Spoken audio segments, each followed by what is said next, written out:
Hello, this is Katalin Vieru, and I'm an architect with AWS. And today's session is about what's new with AWS IoT.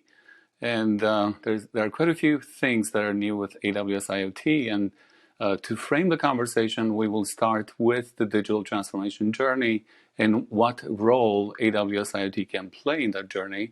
And then we're going to focus on several areas that are new within AWS IoT. These areas include connectivity and control, edge device software, and analytics services. So what does the digital transformation have to do with IoT?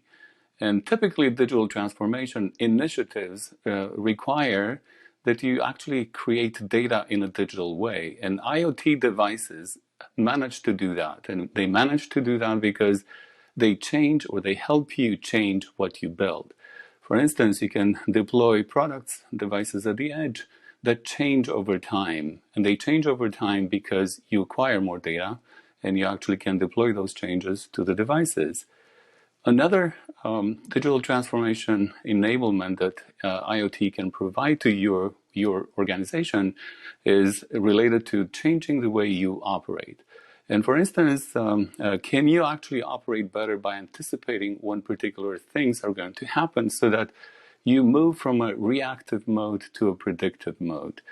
And it also, IoT enables your transformation journey by changing the market economics. Can you actually develop data-based services that actually enable you to validate data across entire geographies and sell the data and additional services to customers around the world? However, the reality is that IoT initiatives can be very, very challenging. And they can be challenging because one, they require new devices, they require new connectivity, and they require new knowledge. So when you think about how you deliver your IoT across the organization, you actually begin with an exploration phase. And the exploration phase focuses on identifying features that will help you drive a pilot or a POC. We see in this picture that on the bottom left slide, section of the slide, the exploration dot is a lot bigger than all the other dots. And this is by design because it allows you to actually try out as many features and as many capabilities as you can. And then you're going to take some of these features and capabilities and move them to a pilot stage. In the pilot stage, you learn new things that you didn't know before, and you're going to perhaps move that entire IoT application into a limited production. And from a limited production, if everything pans out and matches what you're looking for, you're going to be into a full production mode. Certainly, this is an ideal state, and I'd like today's session is going to be about how you can explore faster. How can you use services out of the box to enable you to speed up the exploration stage so that you can cycle through these particular areas very, very quickly and very effectively. And the difficulty that we see with IoT comes from the fact that many times there are existing implementations, and they are called brownfield implementations. So those implementations will require that we instrument the existing facilities to acquire new data. This can be challenging also because of security, privacy, and regulatory concerns that need to be accounted for. So those are elements that you need to think and plan for. In addition, IoT applications generate a large quantity, variety, and speed of data. So you need to have a culture that enables you to manage the data that's coming in. It allows you to manage the data in a way that makes sense for your organization. And return from the data generated by IoT can take some time to materialize. So you need to build in this timeline to allow you to take advantage of the new data generated by your IoT devices. And in addition, IoT implementations create new business models that challenge the traditional approaches. We like to say that legacy has density because the legacy applications have been in use for a while it's going to be very difficult for you to replace them. So changing traditions takes some time. And now, since we've taken a look at AWS IoT in the context of digital transformation, let's take a look at what offerings does AWS IoT have that help you cycle through from exploration to POC to limited production and to production. AWS IoT has device software. And device software allow you to deploy instrumentation at the edge and collect data in a secure way. In the center, we have connectivity and control services, which allow you to manage, to monitor your devices at scale. And the scale can be very, very large in millions of devices. And at the top, how do we take advantage of the data that we collect? And what services do we have? What components exist within AWS IoT that enable you to take advantage of the data generated by your IoT application? So now if we look at what is powering these components within the AWS IoT ecosystem, we start with the device software at the edge. And at the edge, we have FreeRTOS, which is an operating system designed to work on very small footprint MCU devices that are very resource constrained. We have different flavors of AWS IoT device SDKs. And these are SDKs that function with Python, Node.js, Java, or C. And we also have a device gateway software that's called AWS IoT Greengrass. And we will talk more a little bit about this later on, but it's basically a way for you to inherit features from the cloud at the edge where latency is at a premium. We also have an AWS IoT device tester, which is a suite of scripts that help you assess whether your devices are compatible to run with AWS IoT within the AWS IoT ecosystem. And moving on to the connectivity and control services, the key service within this particular circle is actually the AWS IoT Core. And this is the place where devices connect home, if you will. This is the place where you validate that the device has a particular set of policies that they can send the data to the cloud, that the device is registered correctly, that the device actually has the right set of security credentials. Behind that, we have the AWS IoT device management, which allows you to manage devices at scale. For instance, you can actually make sure that the devices are being registered in a grouping fashion. That you can use fleet indexing, for instance, to do quick searches of your devices, and you can use OTA jobs to send software updates to your devices at the edge. We also have AWS IoT Device Defender, which actually can audit and defend your fleet based on different policies and different stances that you define, and you can actually receive alerts when devices get out of compliance. And moving on to the analytics services, we have AWS IoT Sitewise, which makes it easy to collect, to store, to organize, and monitor data from your industrial equipment.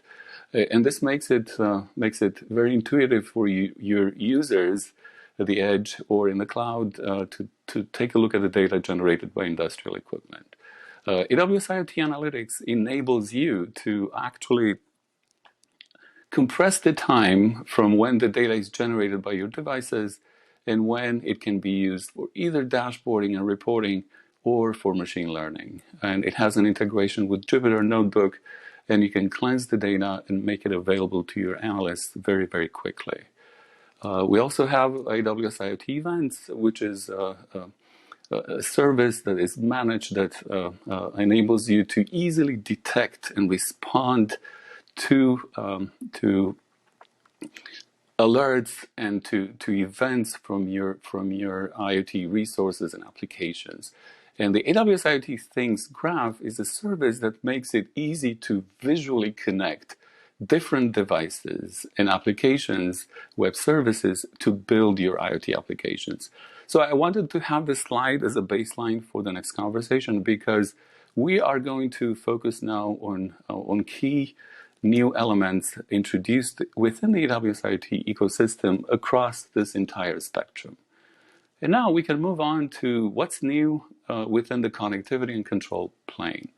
The AWS IoT Core is the focal point where your devices will phone home and lets you easily interact with cloud applications as well as with other devices in your ecosystem. There's a device gateway, and the device gateway allows you to securely connect devices to the cloud at scale. There is actually a message broker and a rules engine, and they allow you to actually receive messages and route and process the messages based on your particular needs. There's also a shadow component, and the shadow component allows you to interact with devices when they are even offline. And behind the scenes, you have access to full capabilities to integrate with other AWS services in order to develop your application across the enterprise. So what features are new within the AWS IoT Core? The first feature is actually the ability to identify your devices without them even having a certificate on them. So they could be completely blank devices, and there's a mechanism that you can actually deploy to onboard, to provision your devices. You can also now have an account, have a certificate that allows you to register a device across multiple accounts, and you can also bring your own custom authentication to your fleet. From a rules engine perspective, there is a new HTTP action, which allows you now to interact with backend services via perhaps an API gateway or any applications that are in the cloud that have an HTTP endpoint. And on the device gateway perspective, we have a new feature which allows you to configure your own endpoints and actually use your custom domains. And one of the most powerful features now is a native integration with the Alexa voice service via reserved topics. So let's dive a little bit deeper in these features, and then we will learn why they are so powerful to enable your digital transformation to be successful. The identity service within AWS IoT manages the authorization of devices and allow you to provision unique identities at scale. One of the most powerful features is that you can bring your own root CA, certificate authority, and client certificates, or you can actually let the AWS IoT generate those for you. In addition, now you can provision large fleets of devices with unique identities on the first time they actually connect to the AWS IoT Core. You can also use automatic device registration with just-in-time registration.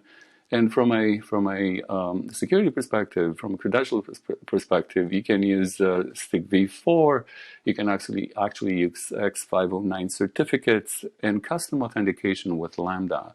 And you have fine-grained access to what the device can do on your behalf by using IoT policies. And the IoT policies can be associated with identities or registry items. And you can actually control on which topics each device can communicate to the cloud. Let's dive a little bit deeper on why fleet provisioning is actually a really critical feature that can help you onboard devices very quickly and at scale. The first workflow, which is a typical workflow, you order a device that's being manufactured at some facility. You're going to have a trusted identity on the device. That trusted identity is going to actually enable you to connect to AWS IoT Core. And then the AWS IoT Core service, the fleet provisioning service, will actually swap the certificate from the device with a unique certificate, and then is going to attach a policy that you specify, and then the device is going to be registered. However, there is another use case where you don't even have to have a certificate on the device. you can actually have a companion application register the device on your behalf. So if you have a phone app or a mobile app or a web app, when you receive the device, the certificate is going to be on the companion app, and is going to serve the same function. It's going to actually swap the certificate with a new certificate from the cloud, and is going to give the device its own identity. Behind the scenes, this works by you creating a provisioning template. The provisioning template is going to actually specify the policy, is going to be attached to which certificate you want to use as a bootstrapping or provisioning certificate. And you need to have new AWS IoT SDK features on your devices or on your mobile SDK. The second feature I'm going to dive deeper in this regard is the multi-account registration. Until very recently, AWS IoT Core required that you have a CA certificate and a device certificate, and this could create additional requirements when you actually need to provision new devices. And with a new multi-account registration, you don't even need a authority certificate. You just need to have device certificates registered with AWS IoT. And since now you can actually bring your own device certificates within AWS IoT, you don't have to have a strict association or device on a certificate associated with a single account. Now you can have a device certificate that is associated with multiple accounts, and this can actually enable you to migrate devices from one account to another, or it can help you with developing testing environments for your fleet. You can have development and testing in one account and production into another account. The only requirement is now the device connections need to be routed using the server name indication, the SNI, passed by the devices during the TLS handshake. On the next topic that's new within AWS IoT is the device gateway. And on the device gateway, there have been created new optimizations for constrained devices. And this includes ECC key exchange and certificates, configurable endpoint, custom domains and server certificates, and custom authorizers. So let's go through a little bit some of these elements that are new within AWS IoT. The configurable endpoints for AWS IoT Core enable you to migrate devices to AWS IoT by maintaining different configurations across your fleet with minimal impact to your fleet and applications. And this can be very powerful, for instance, when you purchase, for instance, devices from another company, and those devices are registered with that company, and now you need to register them for your particular with your particular account. This actually allows you to create multiple IoT endpoints within an account, and then set up unique configurations on each one of them. The custom domains, you can actually continue to use your own domain names and associate server certificates after you connect to AWS IoT Core. The custom authorizers for MQTT connections allow you to actually write the Lambda function and keep your own identity and access management system for provisioning new device identity. So in this case, you manage the entire security and policy exchanges between your devices and the cloud. The Alexa voice service integration is actually a quick and cost-effective way for you to build Alexa capabilities at the edge. It's actually a lightweight service that enables you to take advantage of Alexa capabilities on very small appliances, very small footprint devices such as switches, perhaps thermostats, or small appliances. And this is actually being done by using reserved MQTT topics that connect behind the scenes with the AVS in the cloud. This actually increases your ability to create new devices and new categories of products on on very small microcontroller with less than 1 MB of embedded RAM on ARM and class processors. It actually helps device makers accelerate the time to market to enable Alexa on devices at the edge. The AVS integration for AWS IoT Core works in conjunction with Amazon Alexa. There is a companion application that allows you to register your devices with Amazon Alexa. And behind the scenes, there are reserved topics, MQTT topics, that communicate with AWS IoT Core, and messages that are being exchanged between the AWS IoT Core and AVS. Another set of features that another feature that I'm going to focus on next is actually managing my fleet of devices at scale. And in particular, we'll talk about how can you connect to a device at the edge using a secure mechanism. To recap, the AWS IoT device management is a set of features that help you register, organize, monitor, and remotely manage your fleet.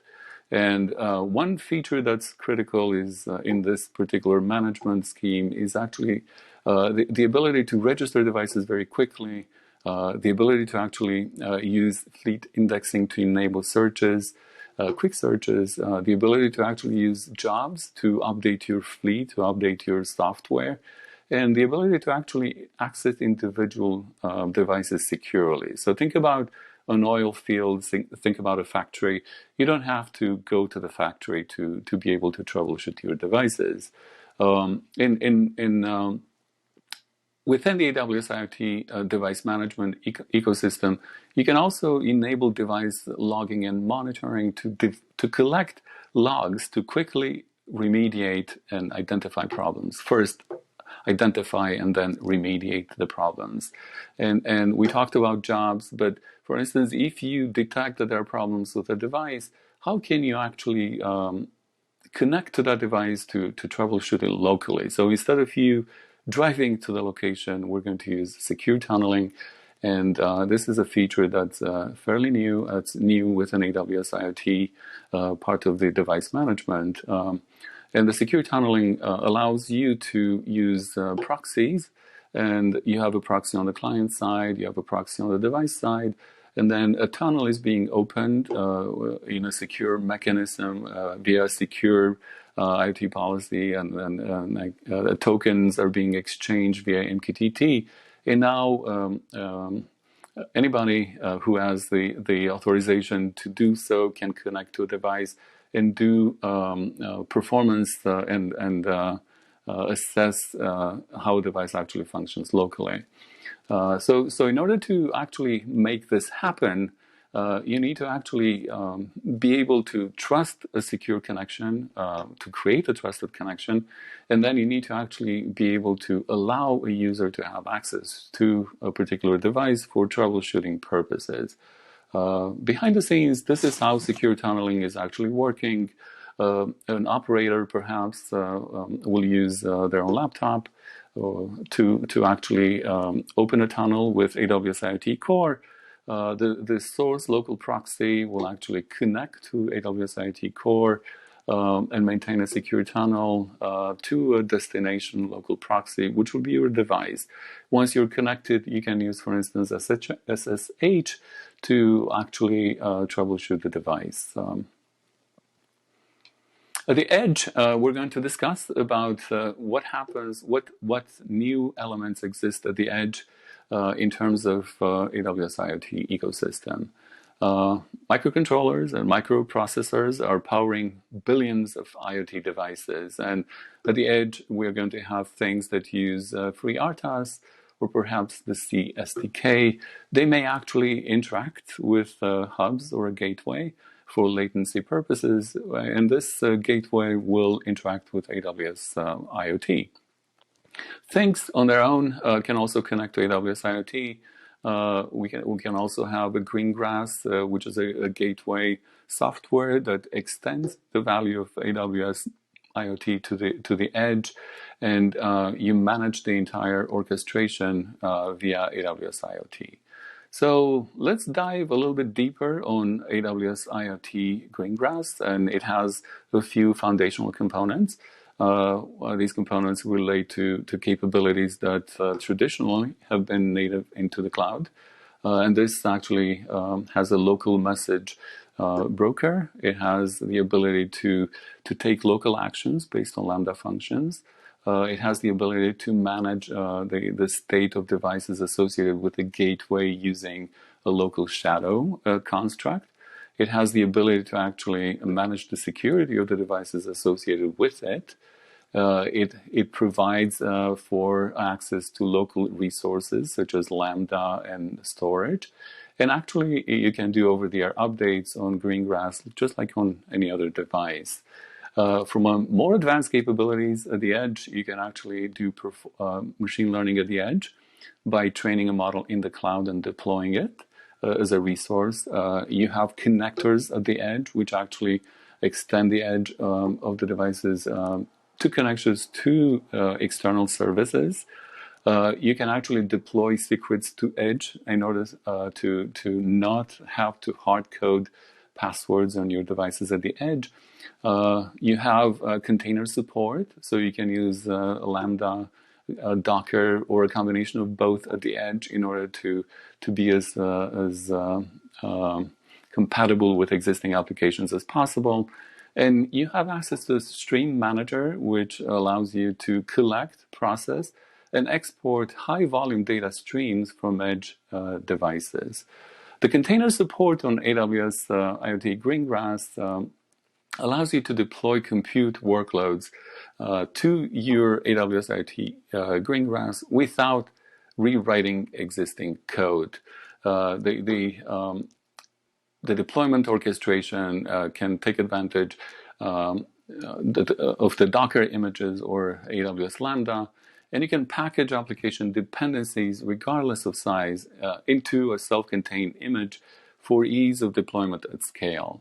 And the images, the Docker container images, the DCIs, can be used with any third-party tools. And you can also use the Greengrass with Secrets Manager to manage access credentials to private Docker container registries. The AWS IoT Greengrass Stream Manager allows you to actually use standardized mechanisms for maintaining local data processing and retention policies, which actually means that now you can actually stream data directly from the edge to AWS IoT, to AWS cloud services such as Amazon Kinesis or AWS IoT Analytics. And you can actually set policies that are very granular to each device, and you can actually set the priorities with which you process these streams. On the analytics side, this is the last piece of the puzzle. We've talked about AWS IoT Core. We've talked about what happens at the edge. On the analytics side, we're going to focus on the IoT Sitewise. And IoT Sitewise, AWS IoT Sitewise collects data from the plant floor with a local gateway, structures and labels that data, and generates real-time KPIs and metrics to make better data-driven decisions. The powerful features of AWS IoT Sitewise are related to the fact that you can ingest data very quickly, perhaps within minutes. You can actually structure the data and classify the data, organize the data in models that help you take advantage of how the data and asset models that help you take advantage of the data collected from your plant floors. You can actually store the data in a time series optimized database, and you can create and share dashboards to visualize data live. The way it works, AWS Sitewise, you actually, on the cloud side, on the edge side, you need to think about the databases that exist in traditional manufacturing facilities, such as historian databases and equipment that's at the edge using OPC UA and MQTT. And on the cloud side, you can model the data to create assets that make sense for your implementation. The data is going to be stored in a time series optimized database. And then after the data is stored, you can actually monitor the data, monitor the dashboards via web application, deployed via a component called AWS Monitor for AWS IoT Sitewise. So the Sitewise Monitor for AWS IoT Sitewise is actually a way for you to create a fully managed web application without any code. So you're going to create the application based on the data that exists, the asset models that you've created. The asset models are going to actually automatically discover and visualize data from industrial assets. And then you can share that data with any team in your organization using SSO. So it's a way for your team to gain access to industrial assets data without having to log on at all on AWS console. If you're ready to continue learning, our digital IoT curriculum is convenient, it's free, and is developed by the experts of AWS. There is a popular IoT foundational series. It's a very good start. It's a 7-hour series, and it's going to be an on-demand instruction for everyone interested in AWS IoT. Please visit the aws.training.com and then look for IoT courses in the Learning Library. And with this, I'd like to thank you for attending today's session, and I look forward to hearing from you in the near future. Thank you.